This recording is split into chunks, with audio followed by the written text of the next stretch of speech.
কোথাও এই ধরনের কোটা নাই। মুক্তিযুদ্ধের যে চেতনা যদি আমরা বলি, মুক্তিযুদ্ধ কোটাটা যায় না। বাবা চাকরি করছে, দাদা চাকরি করছে, এখন যদি আপনি বলেন যে এর সন্তানকেও দিতে হবে, তখনও স্বদেশীরা করছে, এখনো স্বদেশীরা করে। তখন হয়তো অনেকের ভাষা ছিল উর্দু, সিন্ধি, পশতু, এখন সবার ভাষা বাংলা, এটাই শুধু পার্থক্য। তথাকথিত সাংবাদিক প্রবাস আমিন, সে তো ইতিহাসে কুখ্যাত হয়ে থাকবে। সাংবাদিকরা জাতির বিবেক হয়, বিবেক যখন পচে যায় সেটা নিকৃষ্ট থেকে নিকৃষ্ট হয়। একটা লোক নিরস্ত্র, তার কাছে কোনো অস্ত্র নাই, হাত তুলে দিচ্ছে, বলতেছে গুলি করো। ওই সময় তো অসভ্য জাতিতেও এই ধরনের বর্বরতা হওয়ার কথা না গুলি করা। আবু সাইদকে যে পুলিশ গুলি করছেন, কিভাবে নিজ ভাইয়ের বুকে গুলি করলো। আমাদের মুক্তিযুদ্ধের যে চেতনার, এই চেতনাকে বলে মানুষের কাছে এখন বিষাক্ত করে ফেলা হয়েছে। চেতনা ছিল এটা, কেউ কারো বুকে গুলি করবে না। খানসেনারা আমাদের ভাইদের বুকে গুলি করতো বলে আমরা খানসেনাদেরকে এই দেশ থেকে তাড়াইছি। আজকে ওই খানসেনাদের প্রেতাত্মা এদের অন্তরে, এদের মাথায় ভর করতেছে। এই যে হামলাটা, এটা নিঃসন্দেহে ইতিহাসের একটা বড় বড় অধ্যায় হয়ে থাকবে এবং আবু সাইদ অমর হয়ে থাকবে। লক্ষ লক্ষ মানুষ শাহাদাত বরণ করে ইংরেজকে তাড়ায় একটা রাষ্ট্র প্রতিষ্ঠা করছে। 47-এ দেশভাগের সময় বিধর্মীদের কাছে, অন্য ধর্মের লোকের কাছে কচুকাটার শিকার হয়েছি আমরা। তারপর তো প্রাণ দেওয়ার আর কথা না, কিন্তু দুঃখজনক 71-এ আমাদের প্রাণ দিতে হলো। এবার বোধহয় প্রাণ দেওয়া বন্ধ হবে। ইনসাফের মুখোমুখির এই বিশেষ পর্বটি 2024 সালের জুলাই অভ্যুত্থানের উত্তাল সময়ে 24শে জুলাই রেকর্ড করা হয়। দেশ জুড়ে আন্দোলন, দমন নিপীড়ন ও ইন্টারনেট নিয়ন্ত্রণের মধ্যেই পরদিন 25শে জুলাই পর্বটি ইনসাফের ফেসবুক ও ইউটিউব প্ল্যাটফর্মে প্রকাশিত হয়। প্রকাশের পর তৎকালীন হাসিনা রেজিমের চাপের মুখে 2024 সালের 27শে জুলাই ইনসাফ পর্বটি ফেসবুক ও ইউটিউব থেকে সরিয়ে ফেলতে বাধ্য হয়। জুলাই অভ্যুত্থানের উত্তাল সময়ের বাস্তবতা, তৎকালীন আলোচনা এবং ইতিহাসের গুরুত্বপূর্ণ এই দলিল সংরক্ষণের স্বার্থে ইনসাফের নিজস্ব আর্কাইভ থেকে পর্বটি পুনরায় প্রকাশ করা হলো। ইনসাফের মুখোমুখিতে আজকের অতিথি ইনসাফ সম্পাদক সৈয়দ মাহফুজ খন্দকার। স্যার, আপনাকে স্বাগতম। আপনার কাছে আমার প্রথম প্রশ্ন, বৈষম্য বিরোধী কোটা আন্দোলনকে আপনি কিভাবে মূল্যায়ন করছেন? ধন্যবাদ রাহেন সাহেব, খুবই গুরুত্বপূর্ণ একটি বিষয়। শুধু এখনকার সময়ের জন্য না, বাংলাদেশের ইতিহাসে কোটা আন্দোলন একটি গুরুত্বপূর্ণ অধ্যায় হয়ে থাকবে। আগে আমাদের একটু বুঝে নেওয়া উচিত কোটা বিষয়টা কি। অনেকে কোটা বিষয়টা সেভাবে বোঝেন না। কোটা বিষয় হলো, ধরেন আপনার কাছে 100টা ডিম আছে, আপনি 100টা ডিম থেকে আপনি প্রথমেই ভাগ করে ফেললেন যে এই 30টা ডিম আমি আমার পরিবারের অমুককে দেব, আর বাকি 10টা ডিম এদেরকে দেব, বাকি 7টা ওদেরকে দেব, আর বাকি যে কয়টা বাচ্চা এগুলো সাধারণ মানুষকে দেব। তো কোটা এই যে নির্ধারণ করে ফেলা যে একে দেব, একে দেব 30টা, একে দেব 10টা, একে দেব 5টা, এটাকে বলা হয় কোটা।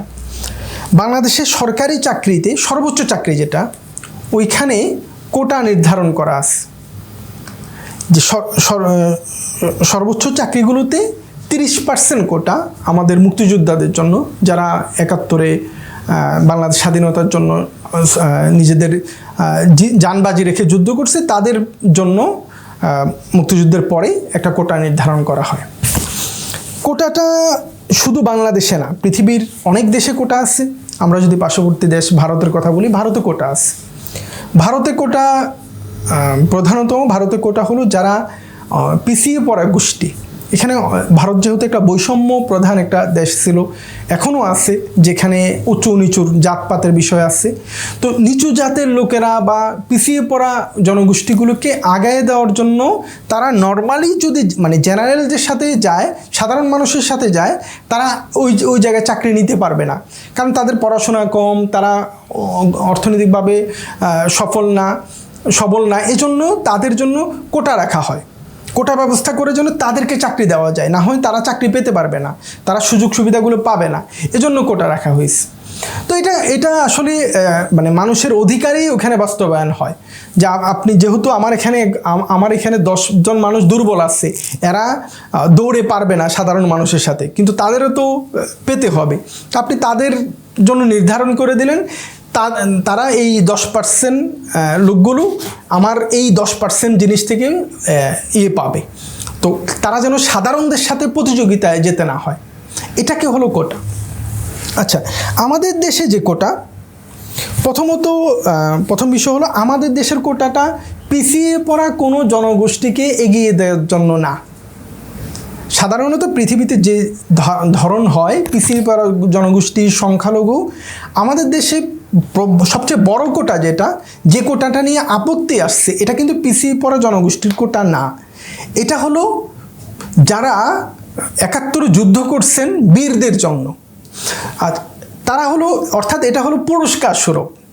সাধারণত কোটা হয় হলো একটা মানুষ পিছিয়ে গেছে তাকে এগিয়ে দেওয়ার জন্য, কিন্তু বাংলাদেশের কোটাটা হয়ে গেল পুরস্কার স্বরূপ। তারা যেহেতু শ্রম দিচ্ছেন, পুরস্কার স্বরূপ তাদেরকে কোটা দেওয়া হয়েছে। এটা বঙ্গবন্ধু শেখ মুজিবুর রহমানের আমলে প্রথম কোটা ব্যবস্থা চালু করা হয়। মুক্তিযোদ্ধারা যেন ঠিকভাবে চাকরি পায়, তাদের জন্য একটা জীবন চলার ব্যবস্থা হয়। তারা যেহেতু দেশ তৈরিতে বড় ভূমিকা রাখছে, তাদেরকে সেই সুবিধাটা দেওয়া হয়েছে। আচ্ছা, এবার একটা পর্যায়ে এসে মুক্তিযোদ্ধা কোটার মধ্যে প্রথমত মুক্তিযোদ্ধারা কোটা অনুযায়ী চাকরি পাইছে, 30% তারা পেয়ে গেছে। এরপর এখানে তাদের সন্তানদেরকে যুক্ত করা হয়েছে।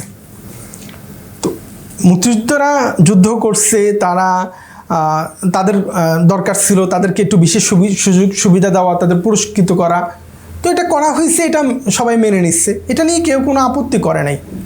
তারপর তাদের সন্তানদেরকে দেওয়া হলো, ওইটাও অনেকের আপত্তি থাকলেও মেনে নিচ্ছে যে যাক, মুক্তিযোদ্ধার সন্তানদেরকে দেওয়া হয়েছে, তাদের বাবারা যেহেতু বড় বড় কাজ করছে। কিন্তু যে জায়গায় আপত্তি আসলো, যে জায়গা থেকে জিনিসগুলো সূত্রপাত, তা হলো মুক্তিযুদ্ধের নাতি নাতনিদেরকে পর্যন্ত, অর্থাৎ সন্তানের সন্তানদেরকে এই কোটার অন্তর্ভুক্ত করা হলো। তো একটা বিশেষ শ্রেণীকে কোটা দেওয়া হচ্ছে তাদের পুরস্কার স্বরূপ। এখন পুরস্কারটা সে পেতে পারে সর্বোচ্চ, তার সন্তানকে দেওয়া হলো, এরপর তার সন্তানদেরকেও দেওয়া হচ্ছে। এতে করে এটার সাম্য থাকলো না। সবচেয়ে বড় কথা, আমরা যদি এভাবে দেখি যে মুক্তিযুদ্ধটা আসলে কি ছিল, আমাদের মুক্তিযুদ্ধে কিন্তু আমরা কোনো হানাদারদের, কেউ আমাদেরকে দখল করেছিল, আমরা তাদের থেকে যুদ্ধ করে মুক্তি হয়েছি, এরকম না। যদি অনেকে এরকম বলতে চেষ্টা করে, এরা ইতিহাসের ব্যাপারে কম জানে, অথবা জানলেও এটাকে মিথ্যা বা অপপ্রচারের অংশ, বা অথবা নিজেদেরকে অন্যভাবে উপস্থাপনের কিছু রাজনৈতিক কারণে এভাবে করে থাকে। দেখেন, পাকিস্তানে কিন্তু আমাদেরকে কেউ জোর করে দেয় নাই, বরং আমরা পাকিস্তান অর্জন করছি। আমাদের লোকজন ভোট দিয়ে, পাকিস্তানের পক্ষে ভোট দিয়ে পাকিস্তানে অংশগ্রহণ করছে। সিলেটে গণভোট হয়েছে, সিলেটের মানুষ গণভোট দিয়ে পাকিস্তানে অংশ নিয়েছে। আমাদের নেতারা, আমাদের প্রধান নেতা যিনি সোহরাওয়ার্দী, তিনি পাকিস্তানে যাওয়ার জন্য বাংলা অঞ্চলকে পাকিস্তানে নিচ্ছেন। আমাদের অন্যতম প্রধান নেতা শেরেবাংলা একে ফজলুল হক পাকিস্তান প্রস্তাবনাটাই তিনি উপস্থাপন করছেন। তো পাকিস্তানটা আমাদেরকে কেউ পাকিস্তানের সাথে যুক্ত করেনি, অথবা পাকিস্তান আমাদেরকে দখল করেনি এসা, বরং আমরাই পাকিস্তান তৈরি করছি। তো ওই রাষ্ট্র থেকে আমরা বের হলাম কেন? ওই পাকিস্তান ব্যবস্থা থেকে আমরা বের হলাম এজন্যে যে আমরা আমাদের অধিকার পাচ্ছিলাম না।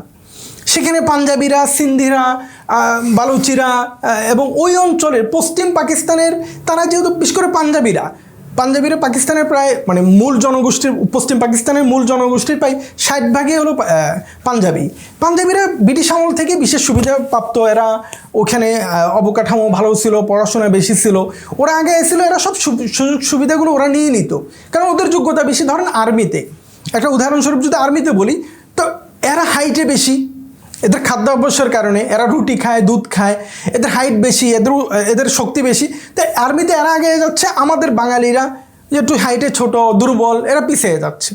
এরকম সব জায়গায় ওরা আগে যাচ্ছিল, আমরা পিছিয়ে যাচ্ছিলাম। তো আমাদের হক দেওয়া হচ্ছিল না, আমাদের যেটা সাম্যতা ওটা আমরা পাচ্ছিলাম না। এই জন্য আমরা যুদ্ধ করছি। তাও যুদ্ধটা কখন করছি? যখন রাজনৈতিকভাবে আমরা জিতে গেছি নির্বাচনে, আমাদের নেতা বঙ্গবন্ধু শেখ মুজিবুর রহমান জিতে গেছেন, ওনাকে দেওয়া হলো না, তখন আমরা যুদ্ধ করলাম। আমাদের কেউ দখল করছে, আমরা দখল থেকে মুক্ত হচ্ছে, এরকম বলা হয়নি। বলছে আমরা সাম্য চাই, ইনসাফ চাই, সামাজিক ন্যায় বিচার চাই, আমাদের উপর সমান আচরণ করা হোক। তো ওইখান থেকে মুক্তিযুদ্ধটা হলো সাম্যের জন্য। কিন্তু মুক্তিযুদ্ধের পরে একটা বিশেষ শ্রেণী তৈরি হয়ে গেল, তারা নিজেদেরকে তারা 31% খেয়ে ফেলবে, তাদেরকে দিয়ে ফেলতে হবে, আমরা যদি খেয়ে ফেলবে শব্দটা নাও বলি, তাদেরকে দিয়ে ফেলতে হবে। তো এটা তো সাম্য হলো না। যে সাম্যের জন্য মুক্তিযুদ্ধ হলো, ঠিক ওই সাম্যটাকেই দাফন করে দেওয়া হলো। এতে করেই মুক্তিযুদ্ধের যে চেতনা যদি আমরা বলি, যে সাম্য, মানবিকতা, ইনসাফের সাথে প্রথমেই মুক্তিযুদ্ধ কোটাটা যায় না। তারপরও মুক্তিযুদ্ধের সম্মানে এটা দেওয়া হলো, মানুষও মেনে নিল। কিন্তু এটা তার সন্তানদেরকে দেওয়া হবে, এরপরে তার সন্তানদেরকে দেওয়া হবে। এই টাইপের যে মানসিকতা, এটা মুক্তিযুদ্ধের চেতনা, এটা পৃথিবী, এমনকি পৃথিবীর কোথাও এই ধরনের কোটা নাই। পৃথিবীর ভারত সহ অনেক দেশে কোটা আছে পিছিয়ে পড়া জনগোষ্ঠীকে আগানোর জন্য। তো মুক্তিযোদ্ধারা তো কোনো অংশে পিছিয়ে পড়া না। আরেকটা মৌলিক পয়েন্ট, ধরে নিলাম আমরা মুক্তিযোদ্ধারা পিছিয়ে পড়া জনগোষ্ঠী ছিল, কেন তারা ঠিকভাবে করতে পারে নাই, পড়ালেখা করতে পারে নাই, তারা যুদ্ধে চলে গেছে, তাদের ঘর বাড়ি পড়ে গেছে। তো একটা সমাজ, ধরেন আপনার বাবা মুক্তিযোদ্ধা, আমি জানি আপনার বাবা এমনিতেও মুক্তিযোদ্ধা ছিলেন, তো আপনার বাবা যদি মুক্তিযোদ্ধা হন, উনি যদি মুক্তিযোদ্ধার পরিপূর্ণ সুযোগ সুবিধা নিতেন, তাহলে তার সন্তানরা তো আর পিছিয়ে পড়া থাকে না। মুক্তিযোদ্ধা হিসেবে যদি উনি সুযোগ সুবিধা নিয়ে ফেলেন, তাহলে দ্বিতীয় প্রজন্ম আর পিছিয়ে পড়া জনগোষ্ঠী হইতেই পারে না। তারপরও ভাবলাম যে প্রথম প্রজন্ম নিজেকে কিছু করতে পারে না নিজের অযোগ্যতা অথবা কোনো কমতির কারণে, দ্বিতীয় প্রজন্ম তো অবশ্যই সুবিধা পাইছে। তো দ্বিতীয় প্রজন্ম এই সুযোগ সুবিধা পেয়ে যাওয়ার পর কেন তৃতীয় প্রজন্মকে সুযোগ সুবিধা দিতে হবে? অর্থাৎ আপনার বাবা মুক্তিযোদ্ধা, একজন লোকের বাবা মুক্তিযুদ্ধে অংশগ্রহণ করার কারণে তিনি সরকারি সুযোগ সুবিধা পেলেন, একটা সরকারি বড় চাকরি পেয়ে গেলেন। তো উনি পেলেন এবং ওনার সন্তানকেও দেওয়া হলো চাকরি। তো বাবা চাকরি করছে, দাদা চাকরি করছে, এখন যদি আপনি বলেন যে এর সন্তানকেও দিতে হবে, তো এটা তো একটা মানে বিশেষ গোষ্ঠী তৈরি করা হলো, যে এরা সামন্তবাদী একটা সমাজ তৈরি করা হচ্ছে। শুধুমাত্র একই পরিবারের কাছে সব কিছু যাবে, 30% নিয়ে চলে যাবে। এখানে একটা বিষয় হলো, দেখেন, এমন যদি হতো যে মুক্তিযোদ্ধারা মানে মূল জনগোষ্ঠীর অর্ধেক, এটা তো না। মুক্তিযোদ্ধারা খুব সংখ্যায় কম, আমরা মানে এটা কয়েক লক্ষ, মানে মূল জনগোষ্ঠীর ধরুন 2 লক্ষ 5 লক্ষ মুক্তিযোদ্ধা। তো 5 লক্ষ মুক্তিযোদ্ধা, ওই সময় তো 7 কোটি মানুষ ছিল, 1 কোটিও না। আপনি 1 কোটির 5 ভাগের 1 ভাগ বা 10 ভাগের 1 ভাগ, তারও কম হবে। মানে মূল জনগোষ্ঠীর 50 ভাগের 1 ভাগকে আপনি 30 ভাগ দিয়ে দিচ্ছেন, আর বাকি জনগোষ্ঠীকে আপনি দিচ্ছেন সামান্য। তো এতে করে মুক্তিযুদ্ধের যে চেতনা, এইটার সাথে সাংঘর্ষিক এবং লজিক অনুযায়ী মানে অযৌক্তিক যে একই পরিবারকে আপনি বারবার কোটা দিচ্ছেন। এইটা পৃথিবীর কোথাও এই ধরনের কোটা নাই। এটা একটা আজীব ধরনের কোটা বাংলাদেশে ছিল। এই কোটাটার মানে শেষ হওয়াটা অনিবার্য ছিল। এই কোটা দেখেন, আপনি যে প্রশ্নটা করছিলেন এবারের আন্দোলন, প্রথম 2018 সালে আন্দোলন হলো, মানুষ মনে হলো যে আমরা চাকরি পাচ্ছি না, আমার এত পড়াশোনা করে লাভ কি? মানুষের মানে শিক্ষিত জেনারেল শিক্ষা যারা শিক্ষিত, এদের তো টার্গেট থাকে যে আমরা একটা চাকরি, বড় চাকরি পাবো। কিন্তু এত লম্বা পড়াশোনার পর সে কোটার কারণে আর চাকরি পাচ্ছে না। প্রতিবাদ হলো, সরকার কোটা বাতিল করলো। হঠাৎ করে আবার একজন লোক যে বলল যে মুক্তিযোদ্ধার সন্তান দাবি করে, তারা বলল যে আমরা কোটা বাতিল চাই, আদালত বাতিল করে দিল। এবং প্রধানমন্ত্রী এই বিষয়টাকে বললেন যে এটাই যৌক্তিক। উনি যে কথাটা বললেন, এটা আসলে আমার লজিকে ধরতেছে না। তিনি বললেন যে মুক্তিযুদ্ধের সন্তানরা চাকরি পাবে না, তো রাজাকারের সন্তানরা চাকরি পাবে নাকি? আচ্ছা, মুক্তিযুদ্ধের সময় 7 কোটি মানুষ ছিল, আমরা ধরলাম 10 লাখ মুক্তিযোদ্ধা ছিল, মানে 6 কোটি 90 লাখ কি রাজাকার? এইখানে আপনি বলেন যে 10 লাখ মুক্তিযোদ্ধা যেমন ছিল, ধরেন 20 লাখই রাজাকার ছিল। আচ্ছা, 20 লাখ রাজাকারকে আপনি বলে দেন, আইন করে দেন যে 20 লাখ রাজাকারের পরিবার চাকরি পাবে না।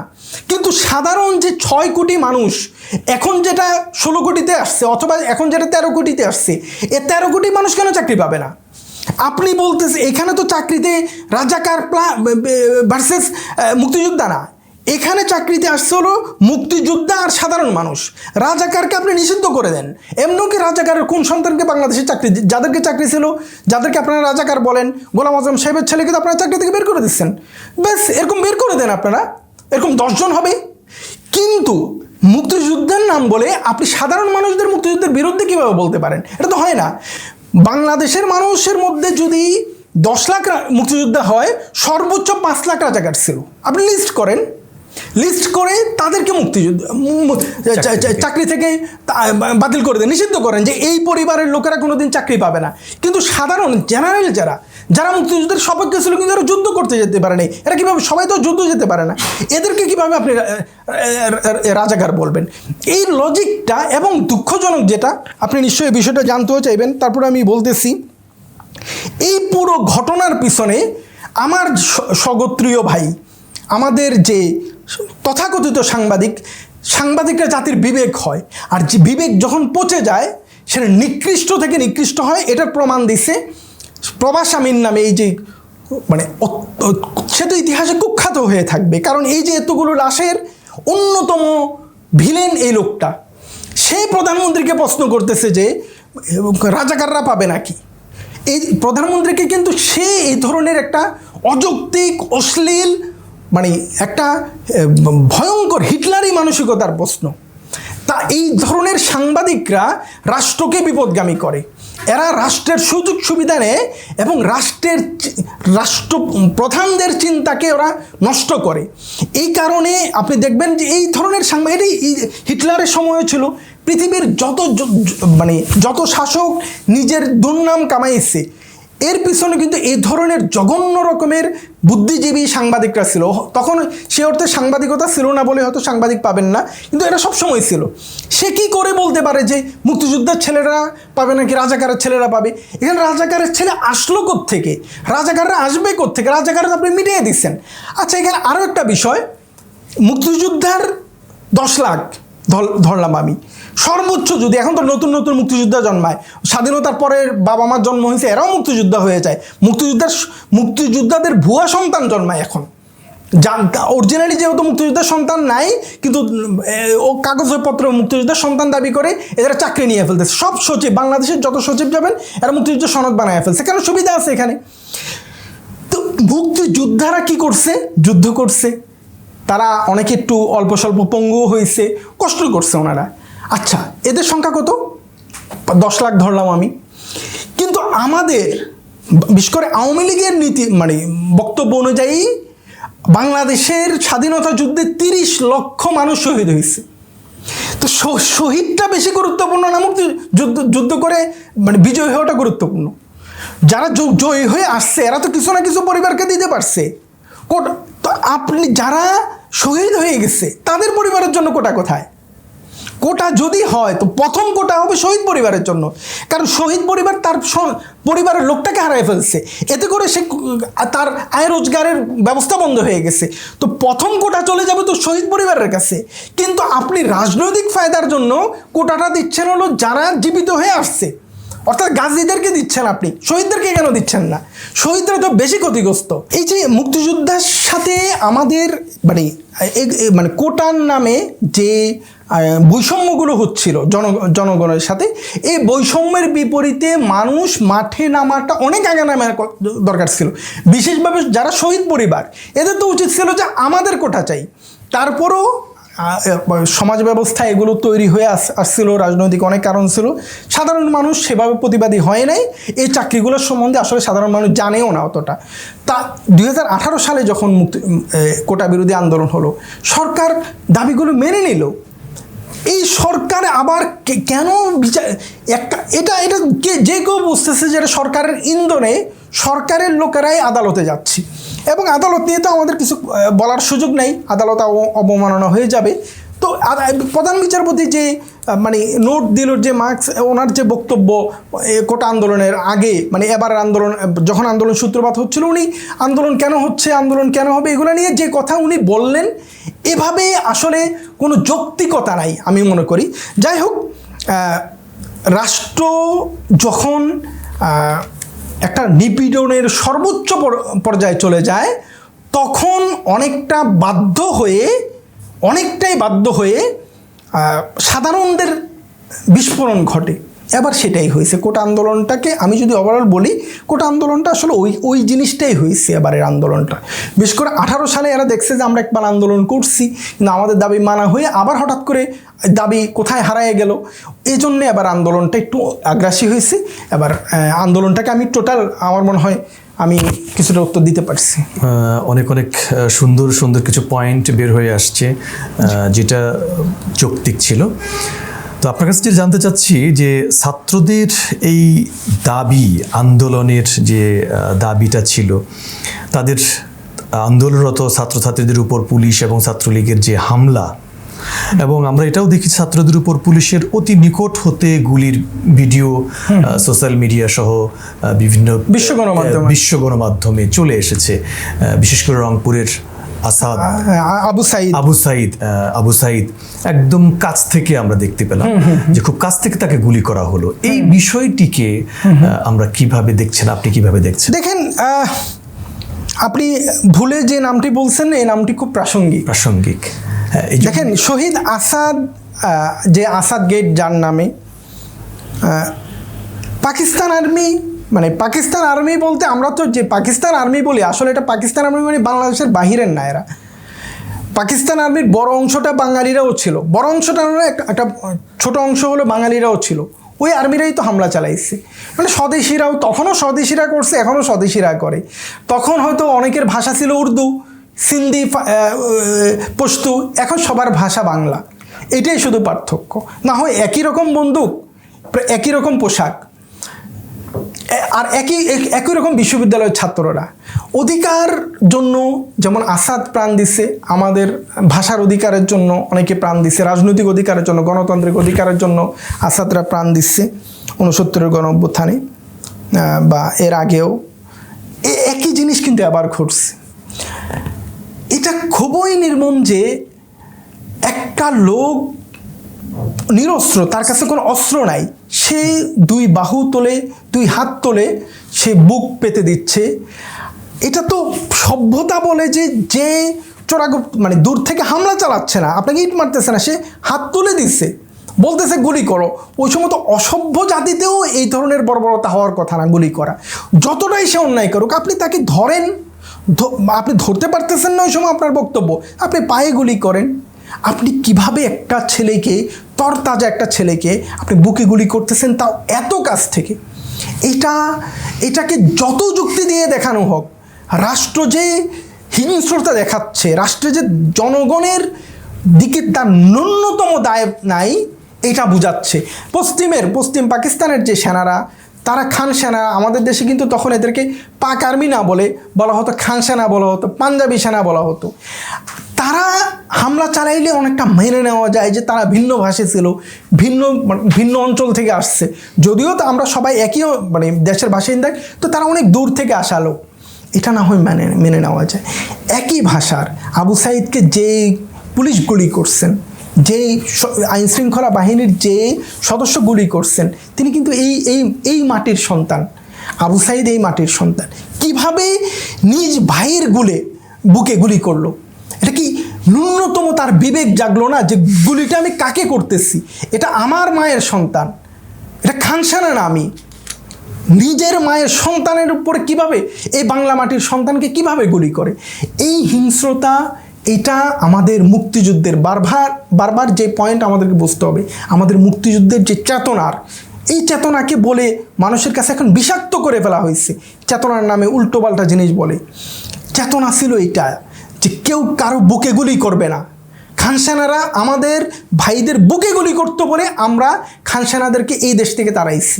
আজকে ওই খানসেনাদের প্রেতাত্মা এদের অন্তরে, এদের মাথায় ভর করতেছে। তো এই যে হামলাটা, এটা নিঃসন্দেহে ইতিহাসের একটা বড় অধ্যায় হয়ে থাকবে। এবং আবু সাইদ মারা গেছে, শহীদ হয়েছে, আবু সাইদ অমর হয়ে থাকবে। তো এটা এই আন্দোলনের যে বর্বরতা হয়েছে, এটা ভাষায় প্রকাশের মতো না।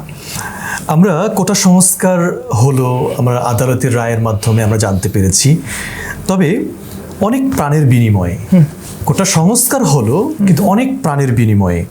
আমরা কি ধরে নেব এদেশের সব কিছু জীবনের বিনিময়ে পেতে হয়? 52-র ভাষা, 71-এর মুক্তিযুদ্ধ, 90-এর স্বৈরাচার মুক্ত, এসে সব কিছু হয়েছে প্রাণের বিনিময়ে। সর্বশেষ 2024 সালে এসেও আমরা দেখলাম যে অধিকারের জন্য আমাদেরকে প্রাণ বিসর্জন দিতে হচ্ছে। এই বিষয়টা কি না, এটা যে কতটা দুঃখজনক দেখেন, আমরা তো প্রাণ দিয়ে ফেলছিলাম 47-এর আগে। আমাদের তো আর প্রাণ দেওয়ার কথা ছিল না। আমাদেরকে ইংরেজরা শাসন করছে, আমাদের লক্ষ লক্ষ মানুষ শাহাদাত বরণ করে ইংরেজকে তাড়ায় একটা রাষ্ট্র প্রতিষ্ঠা করছে। 47-এ দেশভাগের সময় বিধর্মীদের কাছে, অন্য ধর্মের লোকের কাছে কচুকাটা শিকার হয়েছি আমরা। তারপর তো প্রাণ দেওয়ার আর কথা না, কোনো যৌক্তিকতা নাই। কিন্তু দুঃখজনক 71-এ আমাদের প্রাণ দিতে হলো, লক্ষ লক্ষ মানুষকে প্রাণ দিতে হলো। তারপর আমরা একটা নতুন ভূখণ্ড পেলাম। আমাদের ধারণা, আমাদের পূর্বপুরুষদের ধারণা ছিল যে এবার বোধহয় প্রাণ দেওয়া বন্ধ হবে, এবার বোধহয় আমার সন্তানের আর, আমার ভাইয়ের লাশ আসবে না, আমার ভাইয়ের বুকে আর গুলি হবে না, আমার সন্তানের বুকে আর গুলি হবে না। দুর্ভাগ্য, এই জাতির দুর্ভাগ্য হলো প্রত্যেকটা আন্দোলনের সময় প্রাণ দিতে হলো, এবং কি প্রতিটা সরকার পরিবর্তনের সময় আমাদের দুর্ভাগ্য হলো আমাদের সরকার প্রধানদেরও বড় অংশটাকে, বা প্রধান অংশ আমরা যদি বলি, আমাদের যিনি স্বাধীনতার স্থপতি, যাকে কেন্দ্র করে স্বাধীনতা হয়েছে, বঙ্গবন্ধু শেখ মুজিবুর রহমান, ওনাকে সপরিবারে প্রাণ দিতে হলো। একই ঘটনাগুলো ঘটল আধুনিক বাংলাদেশকে, যিনি মানে আধুনিকতার শীর্ষে নিয়ে গেছিলেন, যিনি বিশ্বব্যাপী যিনি পরিচয় করাই দিয়েছিলেন, তাকেও প্রাণ দিতে হলো। এটা এরপর আমরা আবার একটা স্বৈরাচার আসলো 91-তে, এই স্বৈরাচারকে সরানোর জন্যও কিন্তু প্রাণ দিতে হলো। প্রত্যেকবার দেখা যাচ্ছে এখন তো প্রতিটা ক্ষমতা পরিবর্তনের পরে প্রাণ দিতে হয়। আমরা সেটা 28 অক্টোবর বিএনপি সরকার ক্ষমতা থেকে যাওয়ার পরে দেখছি। এই আমরা যদি দেখি, সেটা হেফাজতের ঘটনা হোক, বারবার প্রাণ দিতে হচ্ছে। অনেক সময় দাবি আদায় হচ্ছে, অনেক সময় দাবি আদায় হচ্ছে না। হেফাজতের দাবি সেই অর্থে আদায় হয়নি। আমাদের ভাইয়েরা প্রাণ দিচ্ছে, আমার খুব কাছের লোকেরা শহীদ হয়েছে। তো এবার যেটা হয়েছে, এইটা আসলে শুধু দুঃখজনক না, এটা তো সাধারণ মানুষের আন্দোলন ছিল, এটা কোনো একটা বিশেষ গোষ্ঠীর আন্দোলন। হেফাজতকে বলা হয়েছে এটা ধর্মীয় গোষ্ঠীদের আন্দোলন, এবার তো কোনো গোষ্ঠী না, এবার তো মানুষের অধিকারের আন্দোলন, মুক্তিযুদ্ধের যে কারণে হয়েছিল। তো এই প্রাণ দেওয়াটা থেকে আমার মনে হয় না যে আমরা বের হতে পারতেছি, কারণ ওই যারা ক্ষমতায় বসে তাদের রক্তর নেশা তৈরি হয়ে যায়, এবং এটা বারবারই তারা যে আসুক ক্ষমতায়, আমরা যদি অল্প কয়েকজনকে বাদ দিই, আমাদের রাষ্ট্রে যারা ক্ষমতা আসছে তারা রক্ত নিতে পছন্দ করে। এই জায়গা থেকে মুক্ত হবে এটা আশা করি, কিন্তু সহসায় দেখতেছি না এরকম কোনো রাস্তা। আপনাকে অনেক অনেক ধন্যবাদ।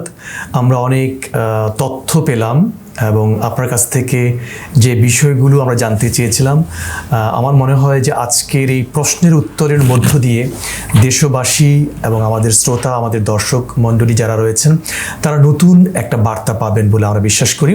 আমাদের স্টুডিওতে আপনি দীর্ঘ সময় কথা বললেন, এই জন্য আপনাকে অনেক অনেক ধন্যবাদ। আসসালামু আলাইকুম রহমতুল্লাহি ওয়া বারাকাতুহু।